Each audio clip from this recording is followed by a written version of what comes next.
dissipando as trevas, destruindo o mal. A sua face é um revelação. Olá, graça e paz de Cristo Jesus. Nós estamos em uma série de estudos sobre o livro de Apocalipse. Hoje estaremos estudando a carta enviada, as instruções enviadas para a igreja de Esmirna.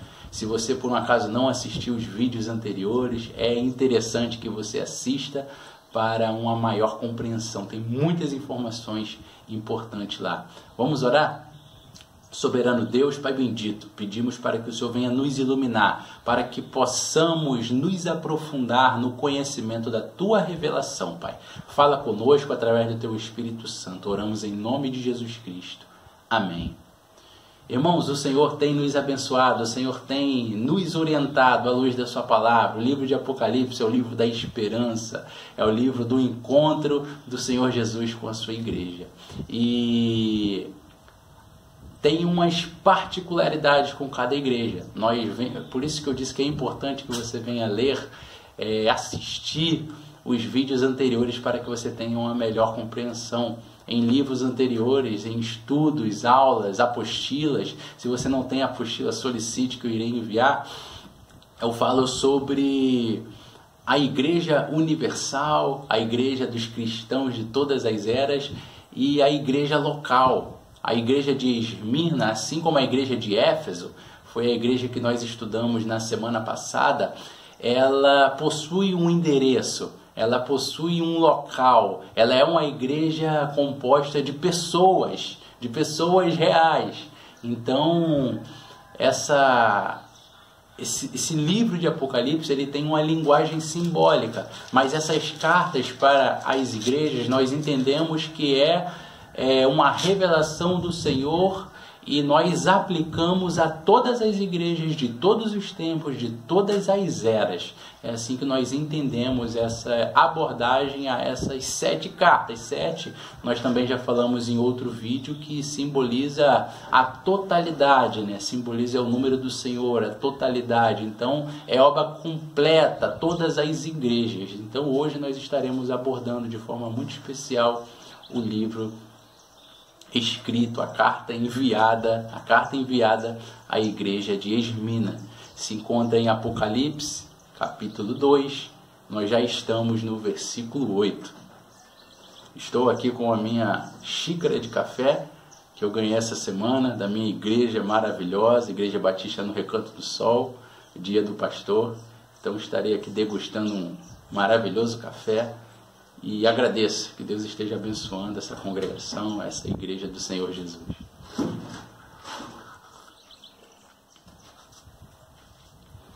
Ao anjo da igreja em Esmirna escreve: estas coisas diz o primeiro e o último, que esteve morto e tornou a viver.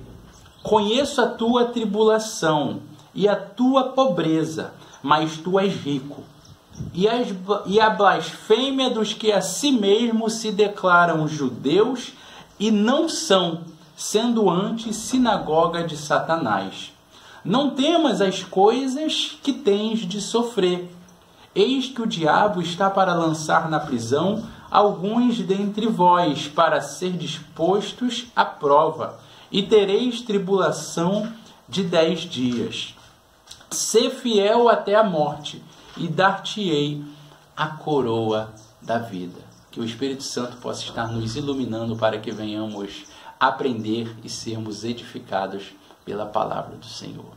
Então, irmãos, eu falei também no estudo anterior sobre a estrutura das cartas. Essas 7 cartas, elas possuem, ou quase todas elas em sua totalidade, uma estrutura de 7 pontos.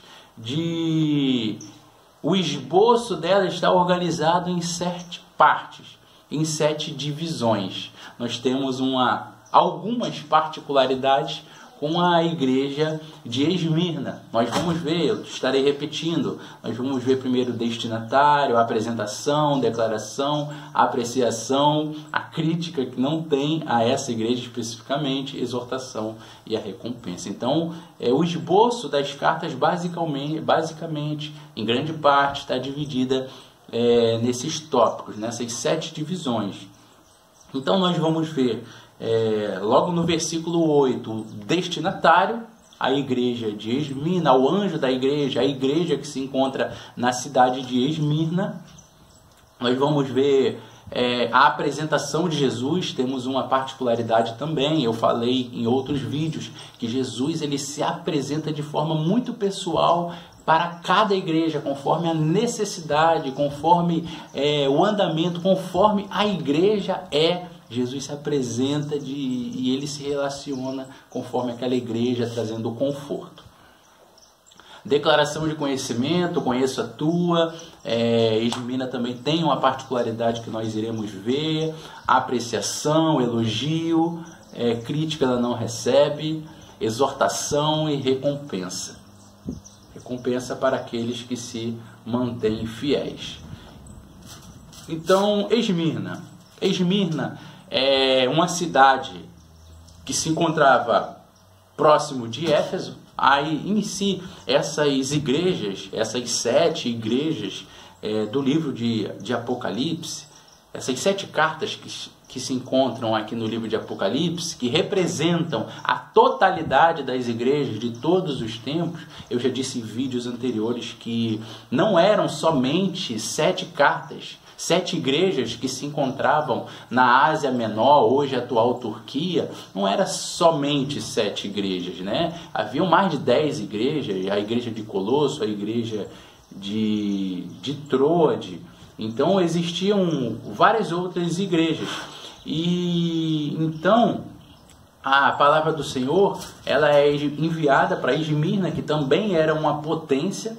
Assim como nós aprendemos que Éfeso era uma grande potência, encontro de vários povos, era uma cidade que o comércio era muito forte, era também uma grande metrópole. Assim como Éfeso possuía um apelido, como era conhecido, as cidades em si hoje em dia possuem, né? Rio de Janeiro, cidade maravilhosa. A cidade de Esmirna, ela era conhecida como a beleza da Ásia, né? E suas finanças, a maior parte de sua renda vinha ali de exportação. Era uma cidade que exportava bastante, muita coisa saía da cidade de Esmirna. E o comércio também era muito forte nessa cidade, resumidamente. Então, hoje, ela continua sendo uma grande cidade, uma cidade muito abençoada, uma cidade muito próspera. Hoje nós comemos os tão conhecidos figos de Esmirna, só que a cidade hoje não é conhecida como Esmirna, né? Chama de Izmir, com IZ no final, né? Izmir. Então, o mundo inteiro consome esses produtos. No livro de Atos, quando nós vemos as viagens missionárias de Paulo, e Paulo estabelecendo igrejas, quando ele estava na igreja de Éfeso, que era a principal igreja, tanto é que ela é colocada, não é por acaso que está nessa ordem aqui cronológica, aqui na Bíblia, que primeiro vem Éfeso, depois vem a Esmirna, é porque Éfeso era uma grande metrópole. A igreja de Éfeso era a primeira, foi a maior. Então a igreja de Esmirna era uma filha da igreja de Éfeso, uma congregação, uma igreja, e ela se podemos colocar dessa forma, era em nível de importância por conta da cidade. Ela, logicamente, ela vem em segundo lugar. Provavelmente foi Paulo que fundou, assim como as demais igrejas. Ele ia estabelecendo as congregações, iam crescendo, e as igrejas nas cidades, elas foram assim sendo estabelecidas. Ao longo dos séculos, foi uma igreja que ela perseverou, ela se manteve muito forte durante muitos séculos, enquanto outras também foram perseguidas, foram encerrando, as pessoas foram morrendo. Esmirna também passou por um período de grande tribulação, nós iremos ver ao longo do estudo, mas ela foi perseverante, ela levou muito tempo, essa igreja, para se encerrar, assim como a igreja de Éfeso também, que por conta da falta de amor era uma igreja ortodoxa, comprometida com a palavra, mas por falta de amor ela deixou de existir, assim como a cidade, né? Então, a palavra do Senhor, ele vem se apresentar de uma forma muito especial para essa igreja. Eu disse que cada igreja ela tem uma particularidade. O Senhor, ele se apresenta conforme em sintonia com o que aquela igreja vem vivendo. Então o Senhor diz: estas coisas diz o primeiro e o último, que esteve morto e tornou a viver.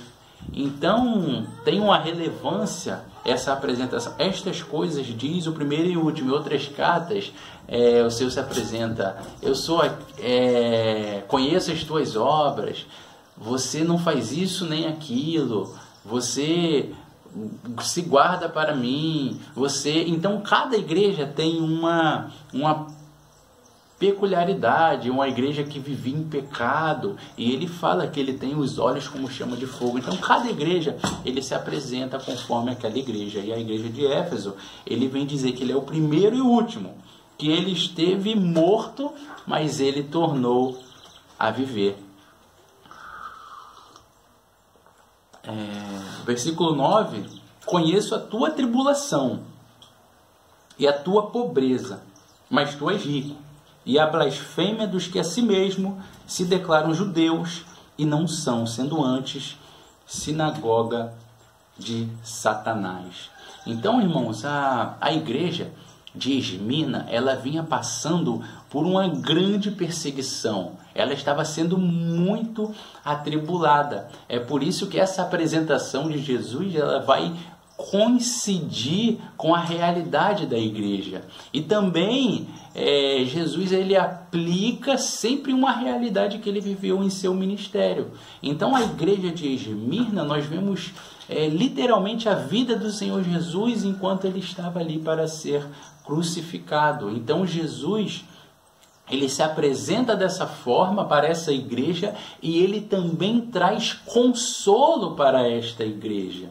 Então a igreja de Esmirna, nos dias de hoje, nós vemos irmãos vão para o monte orar. No tempo de Esmirna, os montes, os despenhadeiros, eles eram usados para lançar milhares de cristãos abaixo, milhares e milhares. Os livros históricos falam de milhares e milhares de cristãos sendo lançados de precipícios para morrerem, sendo decapitados. Então a igreja de Esmirna, ela estava passando por esse período de grande perseguição. Em si, as igrejas no geral, a igreja primitiva, a igreja no século 1, 2, 3, ela sempre sofreu muitas perseguições. Então ela também possuía pouco recurso financeiro. Existia um membro dessa igreja chamado Policarpo, Eusébio de Cesareia, um historiador cristão. Ele conta que esse irmão, ele foi queimado vivo por conta da perseguição, e aquelas chamas não consumiam, tiveram que cravar uma lança em seu peito. Então os irmãos estavam sendo perseguidos. É uma igreja que estava sofrendo expoliação, seus bens estavam sendo tomados, estavam sendo vendidos, estavam perdendo posse. Os judeus, eles estavam ligados, à religião judaica, ligados junto com o Estado, e sempre perseguindo os cristãos, assim como foi com Cristo. Não foi diferente com a igreja primitiva, e de forma muito especial a igreja de Esmirna. Então Jesus, ele vem se identificar com a igreja, ele se apresenta como o sofredor, porque essa era uma igreja que estava sofrendo. Eu coloquei o título de palavras de regozijo, palavras de alegria, palavras de esperança para uma igreja que sofre, para uma igreja sofredora. Foi esse o tema que, após fazer esse estudo, eu dei a essa igreja, a essa mensagem, a essa aula. Então, irmãos, Jesus ele se apresenta, ele se identifica com a igreja dessa forma. Aquele Jesus que sofreu, aquele Jesus que padeceu, ele se apresenta como sofredor e dessa forma ele consola a igreja. Então Jesus ele conhece a tribulação da igreja. Nós vimos também em estudos passados que Jesus ele passeia no meio da igreja. A palavra do Senhor diz que ele possui os candeeiros em suas mãos, ele caminha no meio dos candeeiros, possui as estrelas em suas mãos. Então Jesus tem a igreja, tem os pastores, tem a liderança da igreja em suas mãos, ele anda no meio da igreja, ele passeia, então ele conhece a intimidade, a pessoalidade de cada igreja. A igreja de Esmirna vinha passando por uma grande tribulação. Era uma igreja que tinha pouquíssimos recursos financeiros. Era uma igreja, materialmente falando, pobre, mas ela estava fortalecida na fé. Por conta dessa tribulação que ela vinha passando, seus bens sendo tomados, ela se tornou pobre, seus bens sendo espoliados, ela era uma igreja pobre. Por isso que Jesus ele disse: eu conheço essa tua necessidade, eu conheço a tua pobreza. O livro de Hebreus, capítulo 10, versículo 34, ele mostra essa questão, que nós temos que ser fiel ao Senhor, mesmo quando passamos por esse momento. Era o que a igreja de Esmirna vinha passando, porque não somente vos compadeceste dos encarcerados, como também aceitaste com alegria o espólio dos vossos bens, tendo ciência de possuirdes vós mesmo patrimônio superior e durável. Então, irmãos, é por isso que essa igreja ela recebe elogio. Ela passava por essa tribulação, por essa perseguição, com a permissão do Senhor. Seus bens estavam sendo expoliados, estavam sendo roubados, estavam sendo pegados, o governo estava tomando conta, sendo assessorado pelos judeus, pela própria igreja. Então o texto diz que mesmo com seus bens sendo expoliados, a igreja tinha ciência que ela possuía um patrimônio muito superior, o patrimônio celestial muito superior. Nós, a igreja de Jesus, porém, não somos dos que retrocedem para a perdição. Somos, entretanto, da fé para a conservação da alma. Existe algo muito superior. E a igreja de Esmirna não olhava para essas tribulações, para tudo que ela estava sofrendo, toda essa perseguição cristã que nós, aqui na igreja brasileira, não vivemos, não experimentamos. Assim como a igreja de Esmirna, ela sofreu, ela tanto padeceu para que nós viéssemos estar aqui hoje fazendo a diferença, pregando o evangelho da salvação. Então era uma igreja que ela possuía pouquíssimo recurso financeiro por conta dessa tribulação, mas o texto diz que era uma igreja que tinha fé. Conheço a tua tribulação, tua pobreza, mas tu és rico. Eu conheço a tua pobreza, mas tu és rico. Tu és rico em fé. Tu és rico em busca do Senhor. Tu és rico na dedicação. Tu és rico na fidelidade ao Senhor. A igreja do Senhor Jesus, ela é rica. Ela deve ser rica. Existiam irmãos ali que buscavam o Senhor. Essa igreja, ela buscava o Senhor. É por isso que esta igreja, ela não recebe crítica, ela não recebe repreensão, ela recebe somente elogio, porque ela é uma igreja fiel, é uma igreja rica na fé.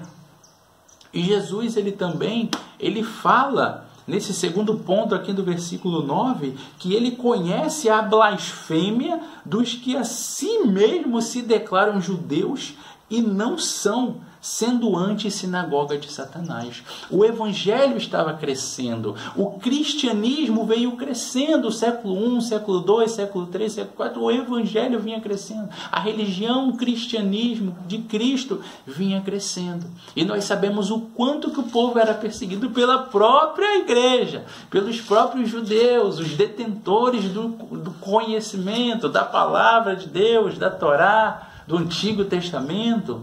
Então a própria igreja buscava, e a igreja primitiva ela vinha crescendo. E é por isso que a palavra diz que esses judeus eles blasfemavam. Eram falsos seguidores de Deus. Eles blasfemavam contra Deus, porque eles blasfemavam contra Jesus. Eles não aceitavam Jesus como Messias. Então a igreja de Esmirna, ela sofria falsas acusações perante as autoridades seculares. E a palavra do Senhor, 1 Coríntios, diz que nós não temos que levar o nosso irmão para ser julgado por pessoas que não são crentes.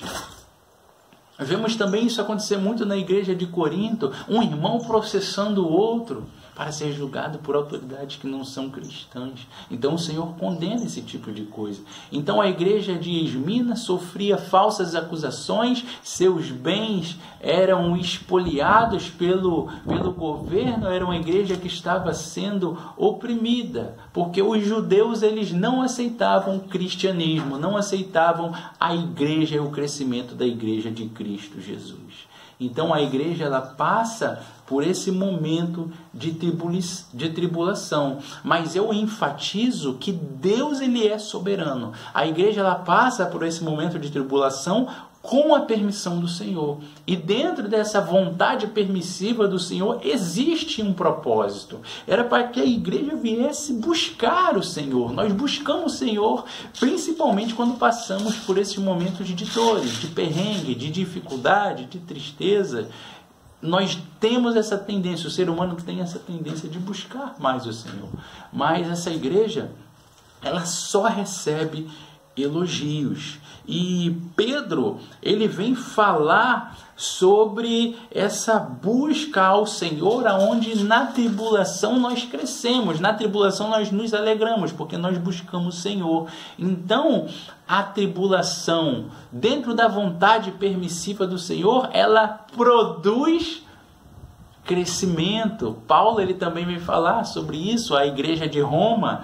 Então Pedro ele diz que nisso vocês se exultam, nisso vocês se alegram, embora no presente tempo, por um breve tempo, se faz necessário que vocês sejam contristados, estejam tristes por várias provações, por diversas provações, para que uma vez que vocês sejam aprovados. Eu sempre ensino que a prova, ela tem um sentido de aprovar. Ninguém faz uma prova para ser reprovada. Então nós temos que passar pela prova. E o texto diz: vocês vão se sentir abatidos porque estão sendo provados, mas quando vocês passarem pela prova, e uma vez confirmado o valor da vossa fé, é diferente de você só estudar e passar num concurso do Enem. Agora uma prova espiritualmente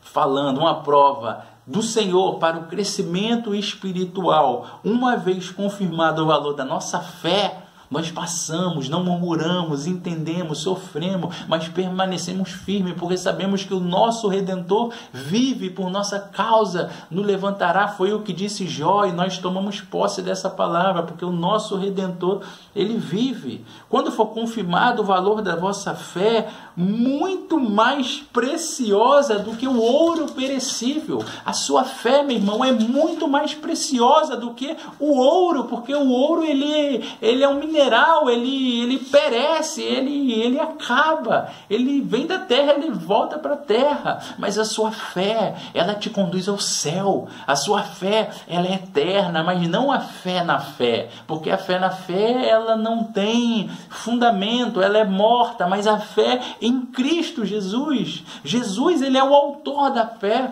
a fé que você possui, que eu possuo, nem a fé é nossa, irmão, a fé que você possui não é sua, a fé quem acrescenta em você é o Senhor Jesus. Então honre ao Senhor Jesus, volte para os caminhos do Senhor, busque todos os dias o Senhor, porque Ele é o dono da sua fé. Quando você passa pela prova, a sua fé é confirmada, essa fé que é mais precioso do que o ouro apurado por fogo, e quando você é aprovado, vai redundar, a extração disso vai ser o louvor, a glória e a honra na revelação da pessoa de Jesus Cristo. Irmãos, busque o Senhor, adore o Senhor, você vai ser aprovado. É o Senhor quem está permitindo e é para você ser aprovado. E isso vai ser honrado. O nome do Senhor, ele vai ser louvado por você, glorificado, honrado pela sua família, pela sua igreja e por todos que estão à sua volta. Amém, irmãos? Então essa é a mensagem que o Senhor Jesus traz para a igreja de Esmirna. A tribulação, ela tem o propósito de crescimento. Versículo 10. Não temas as coisas que tens de sofrer. A igreja de Esmirna ainda iria passar por muita tribulação. Já estava passando, conforme eu acabei de relatar, e ainda iria passar por muita tribulação. Não temas as coisas que você ainda tem de sofrer. Tem um propósito. Eu, o Senhor, estou no controle. Eis que o diabo está para lançar na prisão alguns dentre vocês, para ser posto à prova. O diabo seria o instrumento que Deus estaria usando para levar os cristãos da igreja, alguns cristãos da igreja de Esmirna, à prova. Observe que Deus, ele é soberano. O diabo, ele não prova ninguém. Ele tenta nos derrubar, mas ele está debaixo das mãos do Senhor. O Senhor Jesus, sim, Ele é soberano. O diabo não pode tocar em ninguém, não tem poder para tocar em ninguém, se o Senhor não permita. Então, o Senhor iria usar as autoridades que seriam não crentes, né, esses judeus que iriam influenciar o governo a estar indo contra a igreja do Senhor Jesus. E através de mentira, ele é o pai da mentira, estaria levando alguns irmãos à prisão. Alguns irmãos serem atribulados, assim como foi Policarpo, que foi queimado, um dos mártires, né? O texto também fala que por conta dessa provação que essa igreja está passando, eles iriam sofrer uma tribulação de 10 dias. Aí vem um ponto: seja fiel, mas seja fiel até a morte, que eu te darei a coroa da vida. O número 10 em Apocalipse, ele está ligado à questão de um curto período de tempo. Então essa igreja ainda estaria passando por um curto período de tempo, mas essa igreja tinha que ter bom ânimo, ela estava sendo provada. O Senhor, estava permitindo a igreja ser provada. E essa igreja, ela sendo provada, ela sendo fiel, literalmente até a morte, ela receberia a coroa da vida. Então, muitas coisas ruins estavam aguardando esta igreja, mas ela receberia, sendo fiel, mesmo dando a sua vida. Semelhantemente, Jesus Cristo deu a sua vida por nós, a igreja deveria estar entregando a sua vida. É o que nós temos para oferecer, a nossa vida para o Senhor. Essa igreja estaria recebendo a coroa da vida. Essa palavra no original grego é stepanos, é coroa do vitorioso. A coroa da vida é a coroa do vitorioso, aqueles que permaneceram fiéis e receberam a coroa eterna. Estevão, que é conhecido como o primeiro mártir, foi morto apedrejado, ele recebeu a coroa da vida, Stepanos. Ele foi vitorioso até a morte, ele não negou o Senhor. E ele olha para os céus se abrem e o Senhor ali, ele vê o Senhor e fala com o Senhor. Então, ele foi perseguido, foi apedrejado porque ele defendeu o Cristo, ele pregou o Evangelho, ele viveu o Evangelho. Então, no versículo 11, quem tem ouvidos, ouça o que o Espírito diz às igrejas. O vencedor, de modo nenhum, sofrerá o dano da segunda morte. Igreja, o vencedor, aquele que se manter firme em meio às perseguições, em meio às tribulações, em meio às provações, ele não sofrerá o dano da segunda morte. Enquanto Cristo Jesus não voltar, nós não iremos sofrer nem a primeira morte. Se Jesus voltar, nós não iremos sofrer nem a primeira morte. Mas enquanto o Senhor Jesus, ele não volta, nós estamos aqui em vida, vivendo o relacionamento com o Senhor, em novidade de vida.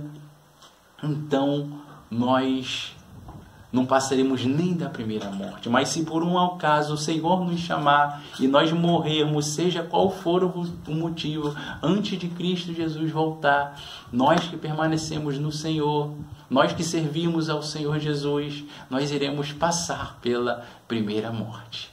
Mas a Bíblia diz que quando o Senhor voltar, ele irá julgar toda a humanidade. E aqueles que não o serviram, que não o buscaram, esses serão condenados e passarão pela segunda morte. A segunda morte é a morte eterna, é a morte definitiva, é a separação eterna de Deus e essa alma adentrando ao lago de enxofre, de fogo e enxofre, que foi feito para Satanás e os seus anjos serem condenados por conta da rebelião, da revolta contra o Senhor. Mas os fiéis a Jesus, os que se entregaram e vivem para o Senhor Jesus, eles vão experimentar a eternidade ao lado do Senhor Jesus. E essa segunda morte, que aqueles que estão distantes do Senhor irão passar, ela é apresentada, ela é falada novamente aqui no capítulo 20. Que bem-aventurado e santo é aquele que parte na primeira ressurreição, aquele que caminhou com Cristo. O Senhor voltou, ele vai ser julgado para a salvação eterna, para a eternidade ao lado de Deus. Sobre esses, a segunda morte não tem autoridade. Agora, aqueles que estão diante do Senhor, aqueles que vierem a morrer, quando Jesus voltar, serão ressuscitados, como toda a humanidade, para o julgamento. Esses que estavam distantes do Senhor, pelo contrário, diz a palavra do Senhor, eles irão para o lago de fogo e enxofre. E os que caminharam com o Senhor Jesus, a morte não tem autoridade, a morte não tem autoridade sobre a igreja do Senhor. Pelo contrário, serão sacerdotes de Deus e de Cristo, e com ele reinarão. O versículo 14 diz: então a morte e o inferno foram lançados para dentro do lago de fogo. Esta é a segunda morte, o lago de fogo. Capítulo 21, versículo 8. Quando, porém, aos covardes, aos incrédulos, aos abomináveis, aos assassinos, aos impuros, aos feiticeiros, aos idólatras e a todos os mentirosos, a parte que lhes cabe será no lago que arde com fogo e enxofre, a saber, a segunda morte. Então, igreja de Esmirna, igreja do Senhor Jesus, você passa por tribulação, você está passando por perseguição, por dores. O Senhor Jesus, ele tem uma palavra para o Senhor. Permanece firme, pois a morada celestial, ela é garantida. Então a igreja de Esmirna, ela não recebe crítica, ela só recebe elogios, porque ela é uma igreja fiel, ela é uma igreja que está sofrendo, que está sendo perseguida, mas ela é rica em fé, ela é rica em fidelidade ao Senhor, ela é rica em busca ao Senhor. Busca o Senhor, meu irmão. Busca o Senhor enquanto há tempo. Essa palavra é para toda a igreja, para a igreja de Cristo Jesus de todos os tempos. Igreja do Senhor Jesus, permaneça fiel, com fé no Senhor Jesus, pregando o Evangelho, anunciando as boas novas. Que o Senhor Jesus te abençoe. Eu quero orar pela sua vida. Soberano Deus, Pai bendito, nos impulsiona a sermos fiéis, a buscarmos ao Senhor, a te adorarmos, a termos um tempo de qualidade em tua presença, papai, pois essa palavra é para mim, é para a tua igreja, papai, que venhamos buscar o Senhor, que venhamos, pai, não desanimar, mas sim ser como uma igreja de Esmirna, pai, aonde o Senhor que passeia no meio da sua igreja, o Senhor que é o dono de sua igreja, não vê, papai, nada que possa abonar essa igreja, papai, o Senhor não faz nenhuma crítica, somente elogio, pois era uma igreja que mesmo passando pela pobreza material por conta das perseguições, papai, ela se manteve fiel na doutrina, ela se manteve fiel na tua palavra, ela se manteve fiel, com fé, com dependência no Senhor, pai. Por isso, esteja nos abençoando, que venhamos ser como a igreja de Esmirna, uma igreja que teme, cheia de fé, no nome do Senhor Jesus. Que é no soberano nome do Senhor Jesus que nós oramos. Amém. Deus te abençoe, Deus abençoe sua família, Deus abençoe sua semana. Até o próximo vídeo. Se inscreva no canal, curta, compartilha para que mais pessoas venham a ser edificadas. Deus abençoe. A igreja vem com aquele que brilha mais que a luz do sol, dissipando as trevas, destruindo o mal. A sua face é um refletor de glória, o céu derrama glória.